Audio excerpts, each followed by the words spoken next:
For the Love of Grace is a special presentation from the TwistedPhilly Podcast, covering the life and tragic death of Abington, Pennsylvania teenager Grace Packer. This series will follow the investigation into Grace Packer's disappearance and alleged homicide, while sharing stories from people who knew Grace and the community that came together in love to preserve Grace Packer's memory. This is the place where Sarah Packer reported Grace Packer missing back in July. Police are still searching for Grace's killer. We can't say, however, that her death is a homicide. Police have said they don't believe that Sarah has been honest with them. Fortunately, Grace Packer was a disposable child to these people. How could any mother do this to a child, to their child? I don't have an answer. Now the woman who adopted the 14-year-old is facing charges in connection to her disappearance. A mother charged with killing her daughter as part of a sexual fantasy. The question becomes, who will remember Grace Packer? Who will now speak for Grace Packer? We will.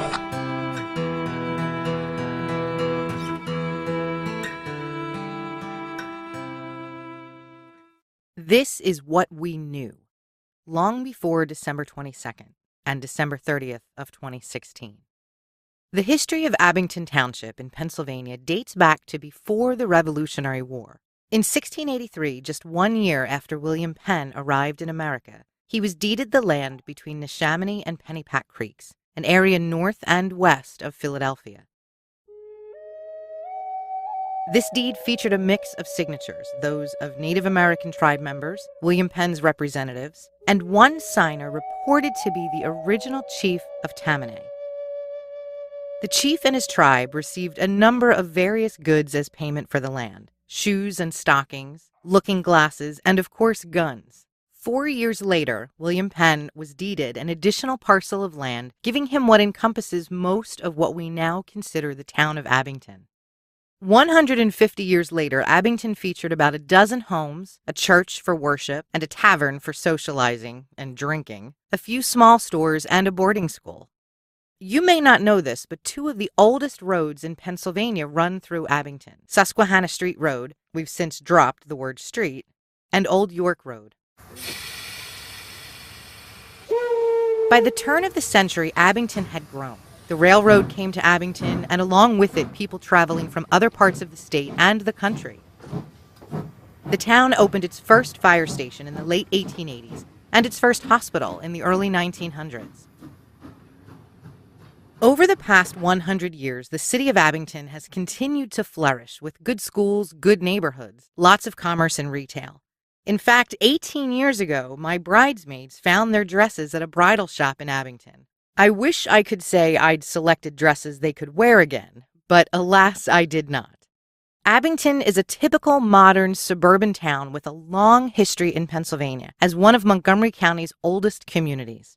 Filled with residential streets, the Ardsley section of Abington features the type of neighborhoods where you'd expect to see couples walking dogs, a mother pushing a stroller, front porches covered with holiday decorations when it's that time of year, and children playing in the backyard when the weather is fair. It's a community where you wouldn't expect runaways or missing children. But that's the thing about the suburbs. They aren't immune from crime or sadness. They aren't immune from brutality or cruelty. In July 2016, while many families were vacationing at the Jersey Shore, another phrase we have here in Philadelphia, or toasting marshmallows over the last burning embers of a barbecue, a young girl went missing. Grace Packer, who lived on Tennis Avenue, just a few short blocks from Ardsley Park in Abington, Pennsylvania. This is what we knew. And much of the facts I'm about to share with you come from both Philadelphia news reports and the probable cause affidavit from a criminal complaint filed against Sarah Packer by the Abington Police Department, which is public record. On Monday, July 11th, 2016, Grace's adoptive mother, Sarah Packer, walked into Abington Police Department a little before 7 p.m. and filed a missing persons report. Sarah is Grace's adoptive mother. Now, normally, I wouldn't call that out because parents come in all shapes and sizes. Blood and birth don't make you a mother. An assigned adoption certificate doesn't make you less of a mother. But this is an important distinction in this case and it will become an important part of this story later. Grace was born in August 2001 in Norristown, Pennsylvania. That's a suburb of Philadelphia near King of Prussia, where we have the largest retail property in the country. When Grace was barely 3, she and her siblings were removed from her parental home and placed into foster care in Berks County, Pennsylvania. She and her younger brother Josh were removed for reasons that are a mix of rumor and truth, depending on with whom you speak in suburban Philadelphia. There's rumors of both substance abuse and physical abuse. I've seen texts and messages between her birth mother and members of the suburban Philadelphia community. Since those messages weren't sent directly to me, I'm not going to share the details, other than to say they support the stories of one form of abuse or another in Grace's birth home. Her birth mother, Rose Hunsiker, lost parental rights in 2004, and Grace and her siblings were then available for adoption. That's how Grace and her younger brother Josh wound up in the care of a woman named Sarah Packer. Grace, her brother, and sister were fostered with Sarah and her ex-husband David Packer, and by 2007, the Packers had filed to adopt just Grace and Josh. The adoption was approved in March 2007. Sarah worked for Northampton County, that's a suburb northwest of Philadelphia. She was an adoption supervisor. While professional guidelines in Pennsylvania prohibit county adoption employees from adopting children in their own county, they had access to records and were able to adopt children from neighboring counties. Sarah Packer was dismissed from her position with Northampton County in 2010 for reasons that are starting to come to light now. And I will share those details with all of you, but not just yet, because I first want to focus on what we knew. In July, when Grace was reported missing, and in the months since, when we realize a missing persons case of a beautiful teenage girl was actually so much worse.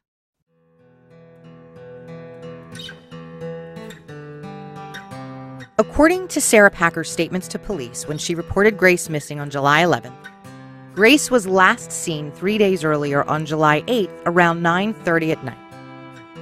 She'd had an argument with her mother because Grace wanted to sleep over at a friend's house. That's a common request from teenage girls, especially in summertime when there's no school and it's daylight until almost 9 o'clock. It was certainly a common request in my household last summer between my teenage daughter and her friends. But on this night, Grace's mother, Sarah Packer, said no, and she told police she sent Grace to her room. Yet when she was questioned at Abington Police Station about which friend Grace wanted to visit, Sarah Packer was unable to provide a name. It wasn't until the next morning, on July 9th, at around 10 a.m., that Sarah Packer realized Grace was gone, along with $300 in cash. And it wasn't until 48 hours later that Sarah filed a missing persons report. Why wait?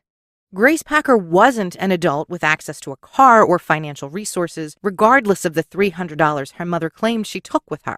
This was a 14-year-old girl. Why not contact police immediately?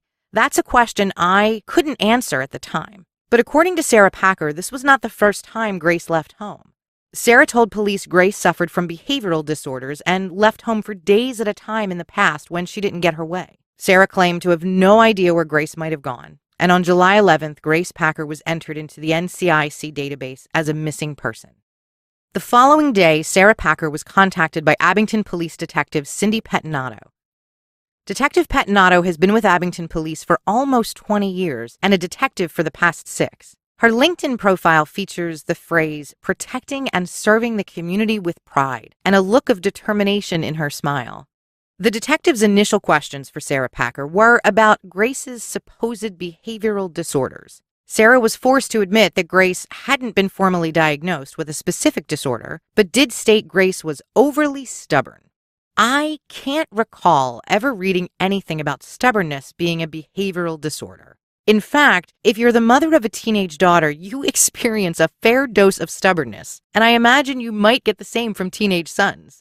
To me, that stubbornness is a way teens exert a little more control over their lives and their environment as they juggle a myriad of sensations and emotions, some days still feeling like a child and other days feeling like they're on the edge of adulthood. But none of that is a behavioral disorder. The other reason for Detective Pettinato's call that day? Recent photographs of Grace. Sarah Packer hadn't brought any pictures with her when she filed the missing persons report, and she assured the detective she would drop them off at the police station. And that's where my next question comes in. Why not bring photographs with you when you go to the police to report your child missing? It's easy for me, and probably for some of you, to make that statement because I'm thinking rationally right now. I'm not in a panic over a missing child or filing a missing persons report, which thankfully is something I've never had to do. It's easy for someone like me, who's never been in a situation like this, to sit on the sidelines and question people's actions. But I find myself questioning nonetheless, and now we know there was a reason to question everything.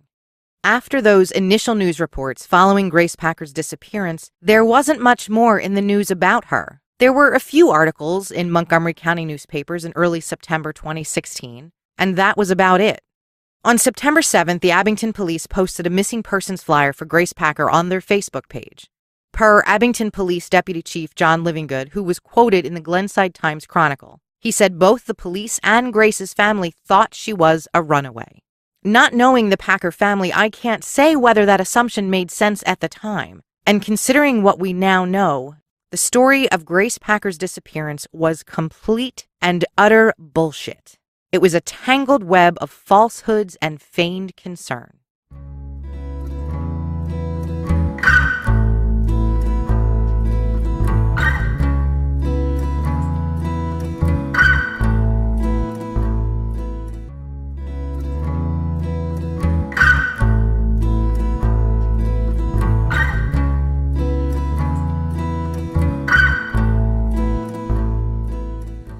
Neither the family nor police heard from Grace since she left home on July 9th, nor had there been any reported sightings of Grace from the public. And now we know why. September 7th seemed to be an important date in the investigation. It's the day Grace Packer's missing flyer was posted on social media, and it's the day Detective Pettinato made a trip to the Packer residence at 819 Tennis Avenue in Abington. According to the probable cause affidavit, Detective Pettinato tried multiple times for a period of over a month to reach Sarah Packer. Every attempt was unsuccessful, and so on September 7th, the detective drove to Sarah's house in Abington, only to find it was vacant. Sarah Packer hadn't informed Abington police she'd moved. I, too, drove out to the house on Tennis Avenue. I parked my car on the street adjacent to the front lawn. It was right after Christmas, and there were holiday decorations adorning almost every house on the street. I walked up the driveway, I looked in the windows, I was waiting for someone to call the police and report me, but that didn't happen, fortunately. And I thought of Grace. It's December 27th, and the weather is unseasonably warm for suburban Philadelphia. I drove slowly along Tennis Avenue, not exactly sure where 819 would pop up. As I proceeded along the street, I noticed a for sale sign, and sure enough, that was at 819. The house looks like a Cape Cod of sorts. There's a tiny little front porch with some gingerbread trim along the awning. It sits a little ways up on a hill with a few steps to get up to the front porch. And the driveway goes up a hill towards the back of the house, where there's a side door and 3 steps up to a little side porch. The house is empty right now. It doesn't look like a bad place to live, and the neighborhood certainly isn't a bad place to live. Along the left side of the driveway are large hedges and a tree that has what could be an angel figurine or a fairy. And I can't tell if this is a tree that is on 819 or on the property of the neighbor. Makes me wonder who hung this beautiful little statue. When Detective Pettinato visited Tennis Avenue, Grace Packer was still considered a missing person. And by the time I visited at the end of December, we knew Grace Packer was a murder victim. In September, after finding the property empty, Detective Pettinato called the school resource office with Abington police, who confirmed both Grace Packer and her younger brother Josh were removed from Abington School District in early August. Through further investigation, the police learned Josh Packer, whom Sarah also adopted, was enrolled in Quakertown School District in late August. But what about Grace? Wouldn't the parent of a missing child be hopeful she would return home in time for the new school year and enroll both children? I don't believe there's any protocol or guidebook for handling mundane daily tasks like school enrollment when you have a missing child. Again, this would have been another fact that was easy for me to question, having never suffered through the agony of something like this, whether the child is a runaway or not. And if Grace were a runaway who decided to come home in the fall, she would have found a vacant house, no car in the driveway, no furniture in her bedroom, no family. That's what I thought in the fall. That's what we all thought.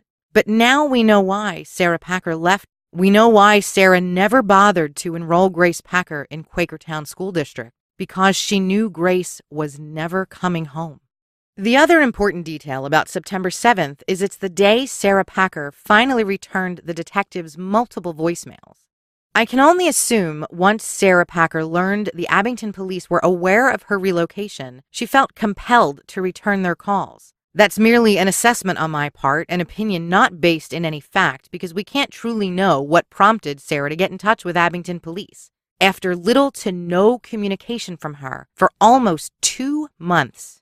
During that call, Abington police reported Sarah stated she'd informed her family about Grace's disappearance long ago. Yet that statement came under question shortly thereafter. The next day, the detective received a letter from Sarah Packer, and within the letter, Sarah enclosed 2 photographs of Grace and a short note indicating neither she nor her extended family heard from Grace. She included a cellular number where she could be reached, and the return address on the letter listed her new residence in Quakertown, Pennsylvania. Quakertown was named, as you may imagine, for the Quakers that settled there in the 18th and early 19th century. It sits in Bucks County, Pennsylvania, about an hour drive north and west from Abington. Sarah Packer's Quakertown residence on Cherry Road is the type of house I adore. It's an old historic farmhouse, and it sits on just over 3 acres of land. Inside, there are majestic fireplace mantels, old-fashioned built-ins molding everywhere you look. Sure, homes like that need a fair amount of TLC, especially when they've been rental properties for a number of years with frequently changing tenants. But it's tranquil and situated in a Philadelphia suburb that is a quiet sort of town, a little slower moving than the towns closer to the city. Sarah Packer had only been in Quakertown a short while when Detective Pettinato, accompanied by another detective from Abington, visited her home on October 11, 2016. What we know from the probable cause affidavit is during that visit, detectives told Sarah they were entering Grace Packer into NamUs, the National Missing and Unidentified Persons System. NamUs is an incredible resource for law enforcement, medical examiners, and families of missing persons. It's a comprehensive database of personal details and forensic information on missing, unidentified, and unclaimed persons. Why would police enter Grace Packer's information into NamUs? As hard as it is to face, if there's a possibility she could be found deceased and without any identification, this would provide a greater opportunity of identifying her. This news may have been shocking to Sarah Packer. Having to consider your child may not merely be a runaway or missing, but deceased is terrifying to any parent, adoptive or biological. Unless you know your child is already dead and you're playing a role for the sake of the police. I can't tell you how Sarah Packer reacted to that news exactly. I can only tell you what she said, according to the detectives present in her home at the time. She said, "Oh, okay. I was going to call you tomorrow to see if you'd heard anything. I was going to call you tomorrow." That seemed to be Sarah's catchphrase. I was going to email you. I was going to call you. I was going to send you photos. I was going to call you tomorrow. As if she saw a missed call from a casual acquaintance. "Oh, so sorry I missed you. I was going to call you tomorrow." Detective Pettinato asked Sarah Packer for a list of Grace's physicians, as well as names and contact information for anyone she'd told about Grace's disappearance. During this visit, the detectives met 2 other people, a man named Jacob Sullivan and a woman named Catherine Albright. Jacob Sullivan was Sarah Packer's boyfriend. Sarah's husband, David Packer, filed for divorce in June 2016, and there are little details about when her relationship with Sullivan began, although they were living together in Abington since at least April of 2015. And Sarah's ex-husband, well, we'll get to him in a future episode. Catherine Albright, the other adult living in the Quakertown farmhouse, was part of what investigators called a polyamorous relationship between her, Sarah, and Jacob. Catherine's LinkedIn profile, which has since been taken down, indicated she worked in social services, most recently assisting AIDS patients, but previously may have been working with children, like Sarah Packer. Sarah Packer's behavior between July and October of 2016 was suspect. It was disturbing. She reported her daughter missing, and then it was almost as if she herself became a missing person because she had little to no contact with police for months. Her lack of cooperation, failing to report her change of residency, waiting almost exactly 2 months to provide photos of her missing child, all of this and so much more led to Detective Pettinato filing a criminal complaint against Sarah Packer on November 11th, 2016 for endangering the welfare of children. The charge read, under Pennsylvania law, a person is guilty of endangering the welfare of children if a parent, guardian, or other person supervising the welfare of a child under 18 years of age, or a person that supervises or employs such a person, commits an offense she knowingly endangers the welfare of a child by violating a duty of care, protection, or support. It wasn't only Sarah Packer's behavior and lack of action that raised investigators' suspicions. Throughout October, Detective Pettinato called those relatives Sarah mentioned, the ones she claimed she told back in July Grace had gone missing. But that wasn't the truth. According to the conversations the detective had with Sarah Packer's brother and father, they both said Sarah only told them weeks before about Grace's disappearance. She let them and other family members believe for months Grace was visiting relatives in North Carolina. And it wasn't a tough lie for people to believe. Grace spent a good part of 2014 and 2015 living with cousins from her adoptive father's family down in the South. That year and a half was some of her happiest times growing up. Swimming, camping, playing with family and friends, attending school. So naturally, Sarah's family here in Pennsylvania would believe Grace had gone to visit relatives in North Carolina again. Suspicions about Sarah continued to grow. According to the probable cause affidavit, on October 27th, the Pennsylvania State Police brought a cadaver dog to the house on Tennis Avenue in Abington. But the dog did not indicate the presence of human remains. The next day, a forensics team performed a crime scene investigation, and much like the previous day, nothing was found. No blood evidence, no indication a crime had been committed in this house. Why did Abington police suspect foul play? What was it that prompted them to bring a cadaver dog and conduct a forensic examination at the house in Abington? I reached out to Detective Pettinato, who couldn't have been nicer to me for the short time we spoke. And while she would be happy to speak with me, as this is an open investigation, there are approvals that must be obtained before anyone can speak with the press. And although I'm not really press, a podcast is a source of news in its own way. And she may not be granted those approvals, and I would certainly understand that, again, open investigation.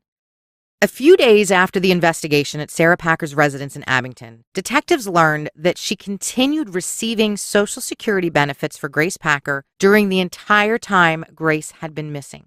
And she'd been spending those benefits. Sarah received a little over $700 each month for Grace's care. As recently as August 22nd, Sarah completed a continuing disability review report about Grace. She made no indication of Grace's disappearance. She didn't tell the Social Security office Grace was missing and had, in fact, been missing for over 6 weeks. But Sarah collected and cashed checks, over $3,600 in checks between the time of Grace's alleged disappearance and the filing of the criminal complaint charging Sarah Packer with endangering the welfare of a child. There's no telling how she spent the money. Maybe it was used to fund her move, the move to Quakertown, while Abington police were still out searching for her missing child. Something that unnerved me among all the evidence that led to Sarah Packer's arrest for endangering the welfare of a minor was a letter found among Grace's school papers.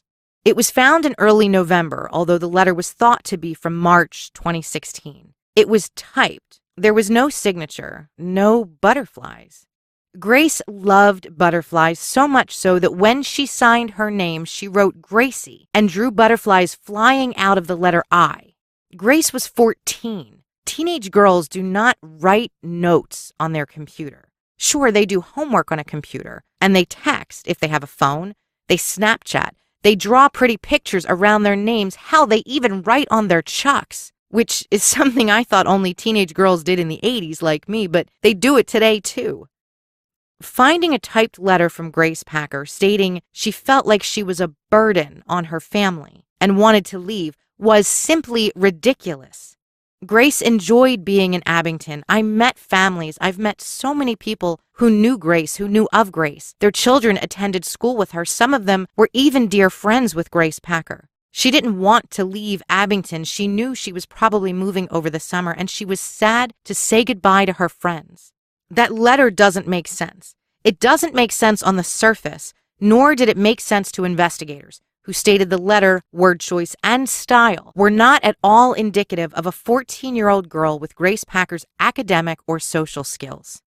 2 days before the criminal complaint was filed against Sarah Packer, a detective who was a historical call detail records analysis expert, Detective William Mitchell from Montgomery County, examined cellular records for both Sarah Packer and Jacob Sullivan's phones from the period between April 1st through October 28th. Analysis of Sarah Packer's phone records from July 8, 2016 reads like a GPS route. Although Grace wasn't reported missing until July 11th, the last time her mother claims she saw her was on July 8th, so that was a date of some great importance. According to the cellular records, at a little after 8 a.m. that morning, a phone call pings just a mile or so from the Abington residence, and then it moves north less than an hour later, and the next phone call pings a tower in a neighboring town called Upper Dublin. By 11:45 that afternoon, another call pings a tower in Quakertown, where Sarah moved later that summer, according to what she told police. And it's not just pinging anywhere in Quakertown. It's hitting a tower less than 2 miles from the address on Cherry Street. But they were all still living in Abington, or so they said. And the details of Jacob Sullivan's phone are consistent with what they found analyzing Sarah's phone records. This was just more documentation of Sarah Packer's lies. She was living in Abington and Quakertown, but never told police about the Quakertown address. The last time anyone can really verify they saw Grace Packer was on July 4th, 2016, when she attended a picnic with Sarah Packer's extended family.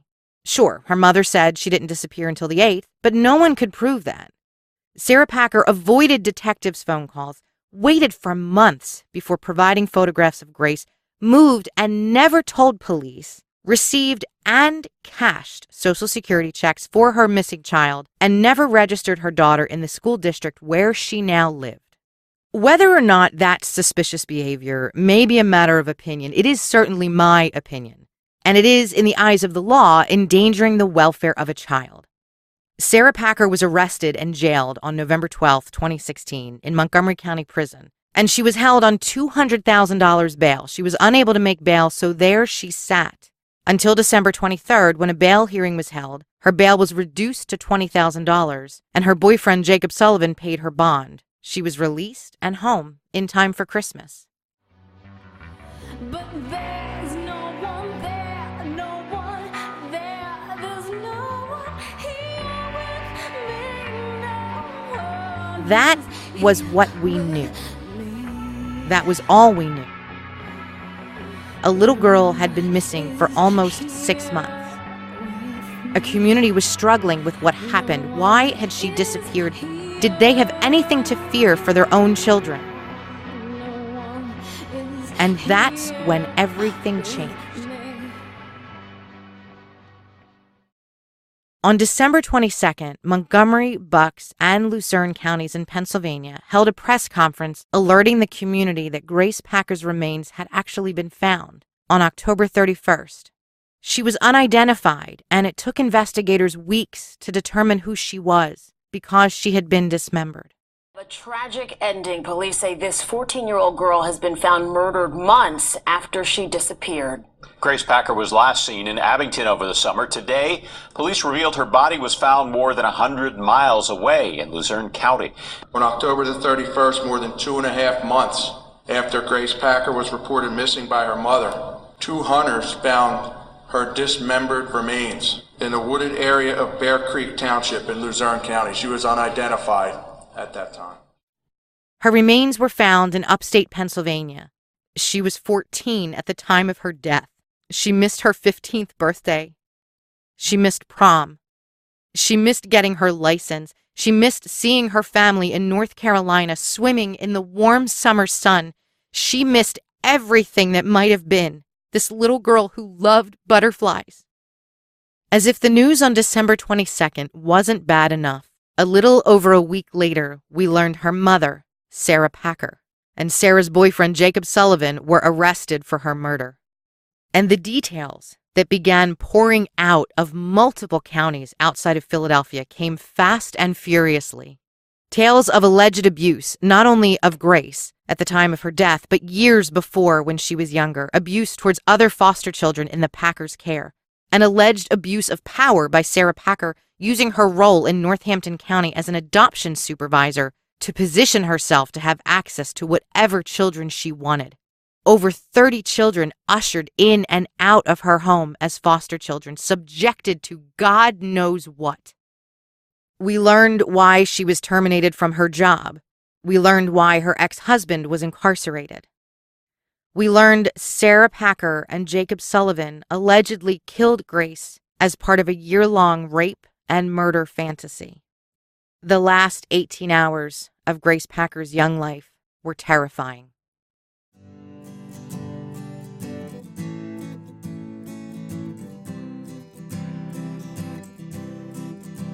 But we also learned Abington community loves one another and can come together to find hope in Grace Packer's memory, providing support for other children in foster care. These episodes will feature stories about Grace Packer, or Gracie, as she liked to be called. Stories about Gracie's life, about her death, stories about her community, and 5 fabulous women who were compelled to do something to show Grace love, something she was seldom showed during her short life. I'll also include updates about the trials of both Sarah Packer and Jacob Sullivan because this is happening now, all around those of us who live in the Philadelphia area. Jacob Sullivan waived his preliminary hearing. Sarah Packer did not. Her hearing was just this week, and she pled not guilty. She told the judge, when it comes to the rape and murder of her adopted daughter, that she's not guilty.